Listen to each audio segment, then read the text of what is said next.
My name is Elena, and I'm 35 years old. I still remember the way the air felt that morning. Thick with the smell of burnt toast and bitter coffee. The phone buzzed across the counter, its vibrations rattling against the cracked ceramic coaster like a warning bell. I picked it up, and before I could even say hello, his voice sliced through. Why doesn't our daughter have the insulin pump? Elena, I've been paying $700 every single month. Where is it? His tone was sharp, almost rehearsed, like he'd been waiting for this confrontation. My chest tightened. I opened my mouth, but before words could form, the mug in my boyfriend's hand came down hard against the table. Porcelain shattered, scattering white shards across the kitchen tiles.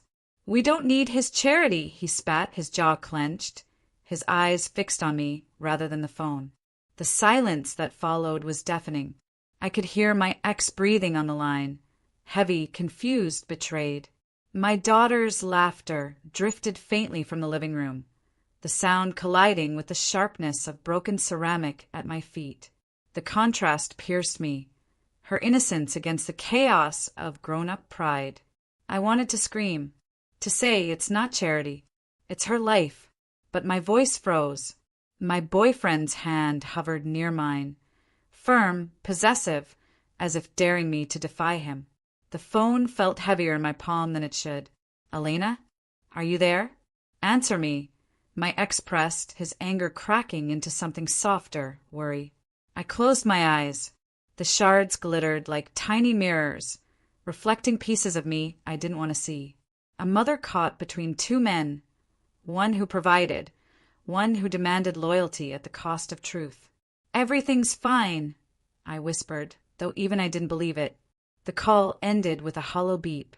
My boyfriend leaned back, smirking at his small victory, but all I felt was the weight of betrayal, not his, not my ex's, but mine, because I had stayed silent, because in that silence my daughter's health hung in the balance. The coffee mug lay in fragments, but to me it looked like a clock, pieces scattered, time running out. Have you ever had someone you love force you to choose pride over responsibility? Let me know in the comments. And in that moment, as my bare foot brushed against a sharp shard, I realized something I couldn't unrealize. Silence wasn't strength. It was surrender. I swept the shards into a dustpan, each scrape of ceramic against tile echoing louder than the words I hadn't said. My daughter, Lily, peeked her head into the kitchen doorway, clutching her stuffed rabbit, eyes wide. "Mommy, why did he break the cup?" she asked. Her small voice felt like a blade pressed to my skin. I forced a smile. "It was an accident, sweetheart. Go back and watch your show." She nodded, trusting, and patted away. The rabbit's ear dragged across the floor like a trailing question I couldn't answer. My boyfriend leaned against the counter, arms folded. "You can't let him control you anymore, Elena. He left you. He doesn't get to buy his way back into this family." I turned slowly. "It's not about me. It's about her. You know what happens if her sugar spikes." "She's fine," he cut in, his tone sharp as glass. "You worry too much." The words lodged in my throat. You worry too much. If only he knew how many nights I'd stood by Lily's bed, checking her breathing, staring at the monitor's faint glow like it was the only lighthouse in a dark sea. I wiped my hands on a dish towel, but they were still trembling. It isn't about control or pride. It's about survival. He laughed, low and bitter. "You think he's doing this for her? No. He's doing it so he can say he's the hero, so he can keep his claws in you. That money's just another leash, Elena, and I'm not letting him tug it." For a moment, his reflection in the kitchen window looked like a stranger, shoulders rigid, face set in lines I hadn't noticed forming until now. Behind him, the morning light caught on the shards I'd missed, one glinting brighter than the rest. I picked it up carefully, holding it between my fingers. A cracked piece of porcelain, worthless on its own, but dangerous if pressed too hard. I set it on the counter. "She needs that pump," I said, finally, softer than a whisper. His jaw flexed. For a second, I thought he'd explode again. Instead, he turned away, muttering, "You'll see. I'm right." But I already knew he wasn't. And for the first time in months, a different fear began to surface. Not of my ex, not of money, but of the man standing in my kitchen, calling his defiance love. The broken mug wasn't just a mug anymore. It was a mirror, showing me the fractures in the life I had chosen. And somewhere deep inside, a quiet vow began to form. I wouldn't let Lily pay the price for someone else's pride. That night, after Lily was asleep, I sat alone at the kitchen table. The broken mug pieces were gone, but their absence was louder than their presence. The counter felt too clean, too bare, as though it was waiting for the next fracture to appear. The phone lay face down in front of me. I hadn't called my ex back. His last words still pulsed in my ears. Why doesn't she have it? Where's the money going? I wanted to tell him everything. About the bills piling up, about the way my boyfriend insisted his paycheck was enough, about the shame of not knowing where that $700 really went. But the thought of his voice, turning from anger to pity, paralyzed me. A floorboard creaked. My boyfriend's shadow stretched across the wall before he entered. He carried 2 beers, setting one down in front of me. "You're still sulking?" "I'm thinking," I replied, my voice flat. He slid into the chair across from me. "You need to trust me, Elena. I'm protecting you. Do you want him breathing down our necks forever? Every check he writes is another chain." I lifted the bottle but didn't drink. Chains can be broken. But Lily's body, if it fails her once. I stopped, my throat tightening. There's no undoing that. He leaned forward, his gaze narrowing. "Do you even hear yourself? You're giving him power every time you let his money define our lives." A bitter laugh escaped me. It's not about power. It's about a child who didn't ask for diabetes. She didn't ask to be caught in the middle of this. His hand slammed down on the table, making the beer slosh over the rim. And she didn't ask to grow up in a house where her mother bows to another man's wallet. The words burned. For a moment, I thought about screaming back. Instead, I reached for the shard I had hidden earlier, tucked discreetly into the drawer. I didn't hold it as a weapon. I held it as a reminder. A broken piece, sharp because it had been forced apart. I pressed it lightly against my palm until it pricked. Pain, small but real. Proof I was still here, still deciding. "Go to bed," I told him quietly. "I'll clean up." He stared at me for a long time, as though trying to gauge whether I had surrendered or resisted. Finally, he stood and walked away. The sound of his footsteps faded.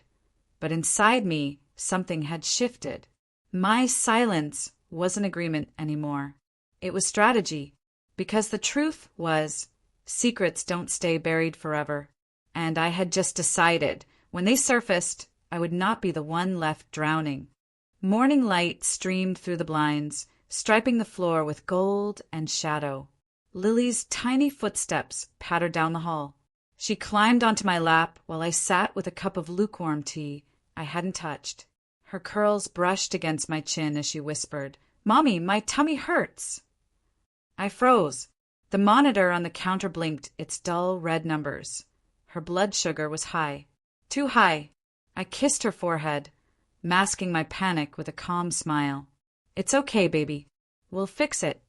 Inside, though, I was breaking. This was the exact moment the insulin pump should have protected her from. My boyfriend emerged, yawning, stretching as if the night before hadn't happened. "She's fine," he muttered, pouring himself coffee. "No," I said sharply, louder than I meant. He turned, startled. "She's not fine. She needs that pump." He frowned, as if my words were a personal betrayal. "So what, you're calling him now? Letting him swoop in like the savior?" Lily's small fingers tightened around mine. Her eyes darted between us, sensing the tension. I lowered my voice. "This isn't about him. It's about her." For the first time, he didn't argue back. He just stared at me, jaw tight, and left the room. The silence he left behind felt heavier than his shouting ever had. I carried Lily to the sofa, laying her down with her rabbit. She smiled faintly, trying to be brave. "Will Daddy be mad if you call him?" she asked. Her words pierced me. She was already learning to weigh love against survival, loyalty against truth. A child shouldn't have to ask those questions. I brushed a curl from her forehead. "Sweetheart, Daddy will be glad if you're safe. That's all that matters." When she closed her eyes, I picked up the phone. My hands shook, but this time it wasn't from fear, it was resolve.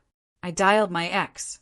The line rang once, twice, and then his voice, tense, impatient, but alive with concern. "Elena? Tell me she's okay." I took a breath. The shards of last night still glinted in my memory, but this was no longer about pride or silence. It was about a promise I owed my daughter. "She's not okay," I whispered, my voice cracking. "And we need to talk. Now." There was a pause, then the sound of a car door slamming, an engine roaring to life. "Stay put. I'm coming." As I hung up, I glanced at the counter. A single shard of the mug I'd missed was still there, catching the sunlight. And for the first time, it didn't look like a fracture. It looked like a spark. The knock came faster than I expected. 3 urgent raps against the door that made my heart leap into my throat. I hesitated, glancing down the hall where my boyfriend's footsteps were already approaching. "Elena, who is that?" His voice carried suspicion, heavy and sharp. I opened the door before he could reach it. My ex, Daniel, stood there, his hair disheveled, his shirt wrinkled like he'd thrown it on in a rush. His eyes went immediately to Lily, who was curled on the sofa, clutching her rabbit. "Her sugar levels?" he asked breathlessly. "She's high," I admitted, stepping aside.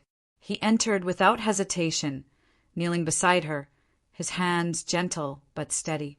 My boyfriend appeared behind me, his voice dripping with hostility.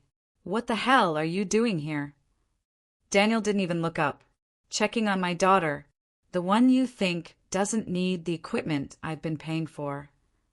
His words cut through the room like glass. I felt the tension coil between them. 2 men, both claiming to love, both fighting for control. But the only sound that mattered was Lily's faint whimper. Daniel glanced at me, his eyes fierce. "Where's the pump, Elena? Don't tell me she still doesn't have it." My lips trembled. She doesn't need it," my boyfriend interrupted, stepping forward. His chest puffed, his jaw set. "You're not going to dictate what happens in this house." Daniel finally rose, his height towering, his voice low but steady. "This isn't about your house.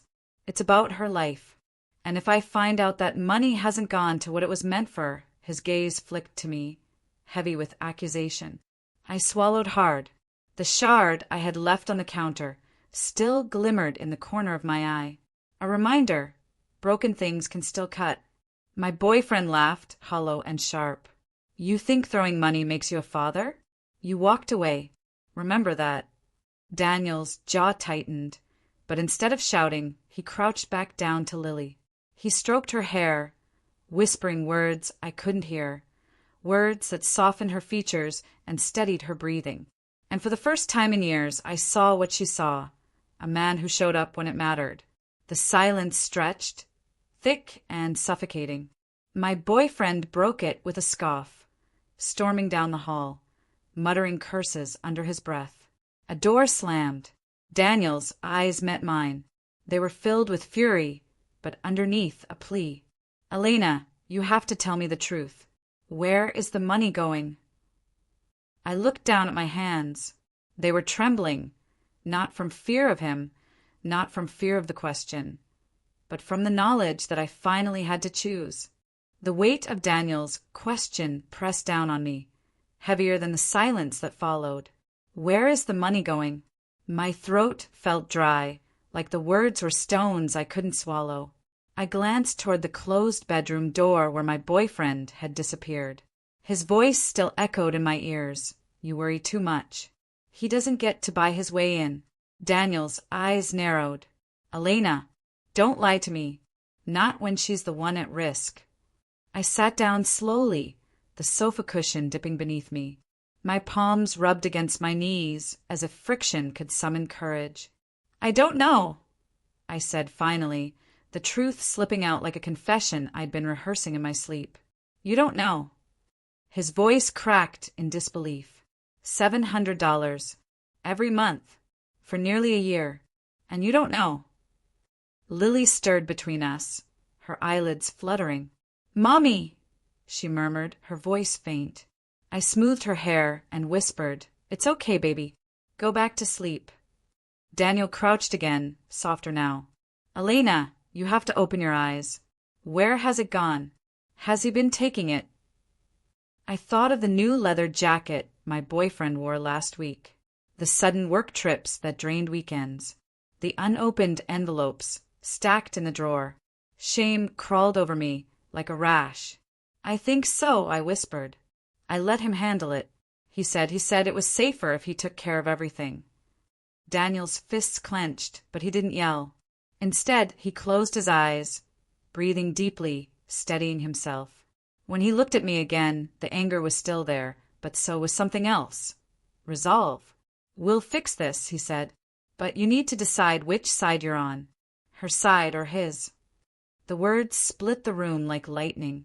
I glanced at Lily's stuffed rabbit lying limp on the carpet, its stitched smile fraying at the edges, a symbol of her innocence, one that couldn't survive the cracks between pride and neglect. From the bedroom came the muffled sound of drawers opening, things shifting. My boyfriend's voice carried faintly, speaking to someone on the phone. Laughter, careless and sharp. Daniel's jaw tightened. He's not going to stop, Elena. Not unless you make him. My hands gripped the shard I'd slipped into my pocket earlier, its edge biting into my skin. Not as a weapon, as a reminder. Broken things can draw blood if ignored. I looked at Daniel, then at Lily, then toward the closed door. And in that triangle of silence, I felt the truth crystallize. A choice was no longer looming. It was already here. The bedroom door burst open. My boyfriend stepped out with a duffel bag slung over his shoulder, his phone still pressed to his ear. His voice was casual, careless, the voice of a man who thought the world would always bend for him. Yeah, I'll have the cash by tonight. Don't worry, I've got it handled. He caught sight of us in the living room and froze mid-step. His eyes darted from Daniel, crouched beside Lily to me, clutching the shard hidden in my palm. He ended the call abruptly. What's he still doing here? Daniel stood slowly, every inch of his body rigid. I'm not leaving until I know where my daughter's money has gone. My boyfriend laughed, low and mocking. Your daughter? She lives under my roof now.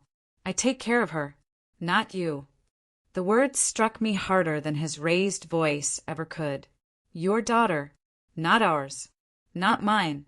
His attempt to erase the man who had driven across town at dawn just to check if she was still breathing.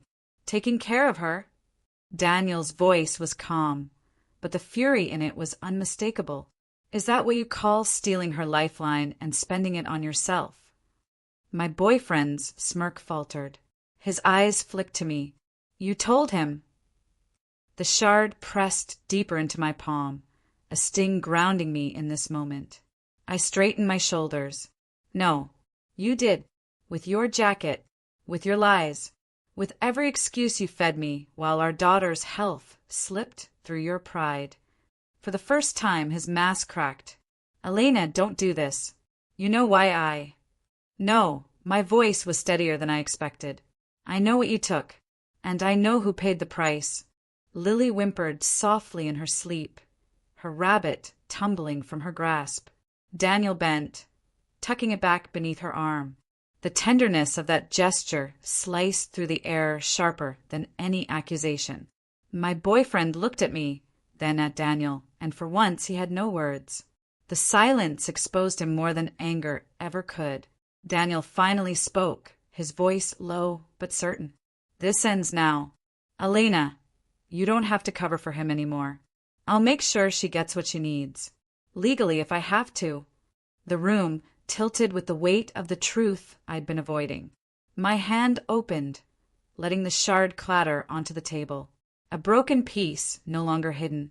And in that sound, I heard it clearly. The fracture wasn't mine to carry anymore. It belonged to the man who had mistaken control for love.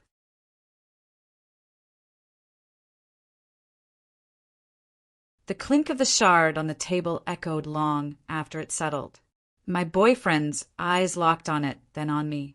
For the first time since I'd known him, he looked small.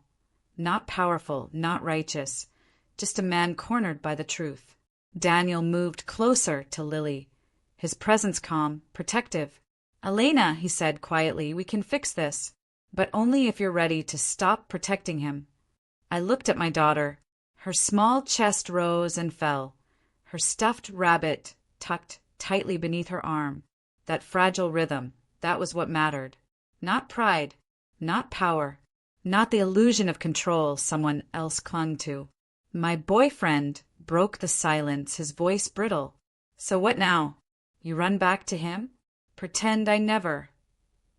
"I'm not running back to anyone." I cut in, my tone firm, steady. "I'm walking forward. Without you." His face twisted, searching for an angle, for the charm that used to sway me. But the words that had once sounded like love now rang hollow, exposed for what they were. Chains. Daniel rose. "You should leave," he told him. For a moment, I thought my boyfriend would fight. His jaw flexed, his fists clenched. But then his gaze dropped to the shard on the table, gleaming like a warning, and something in him faltered.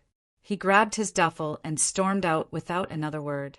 The door slammed, and with it, months of silence I had mistaken for strength shattered into clarity. The room was still again, except for Lily's soft breathing. Daniel turned to me. "We'll go to the doctor, first thing. And after that, the lawyer. He's not touching a cent of her money again."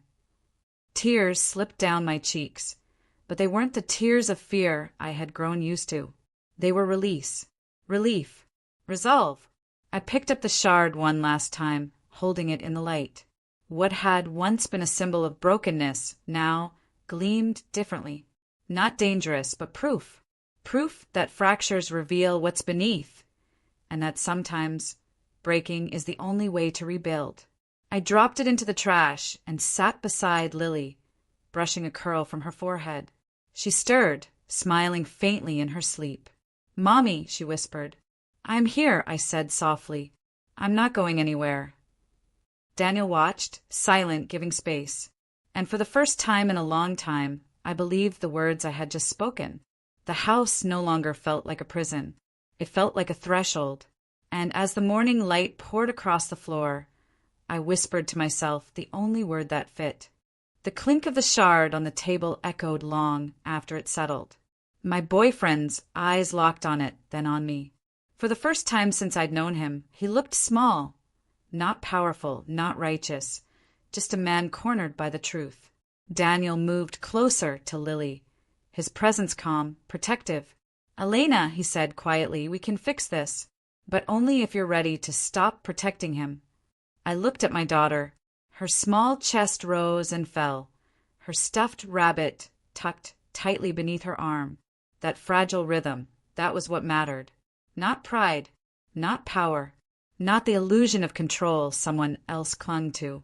My boyfriend broke the silence, his voice brittle. "So what now? You run back to him? Pretend I never." "I'm not running back to anyone." I cut in, my tone firm, steady. "I'm walking forward. Without you." His face twisted, searching for an angle, for the charm that used to sway me. But the words that had once sounded like love now rang hollow, exposed for what they were. Chains. Daniel rose. "You should leave," he told him.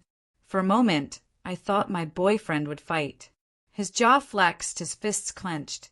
But then his gaze dropped to the shard on the table, gleaming like a warning, and something in him faltered. He grabbed his duffel and stormed out without another word. The door slammed, and with it, months of silence I had mistaken for strength shattered into clarity. The room was still again, except for Lily's soft breathing. Daniel turned to me. "We'll go to the doctor, first thing." And after that, the lawyer. He's not touching a cent of her money again. Tears slipped down my cheeks, but they weren't the tears of fear I had grown used to. They were release, relief, resolve. I picked up the shard one last time, holding it in the light. What had once been a symbol of brokenness now gleamed differently. Not dangerous, but proof. Proof that fractures reveal what's beneath, and that sometimes breaking is the only way to rebuild. I dropped it into the trash and sat beside Lily, brushing a curl from her forehead. She stirred, smiling faintly in her sleep. "Mommy," she whispered. "I'm here," I said softly. "I'm not going anywhere." Daniel watched, silent, giving space. And for the first time in a long time, I believed the words I had just spoken. The house no longer felt like a prison. It felt like a threshold. And as the morning light poured across the floor, I whispered to myself the only word that fit.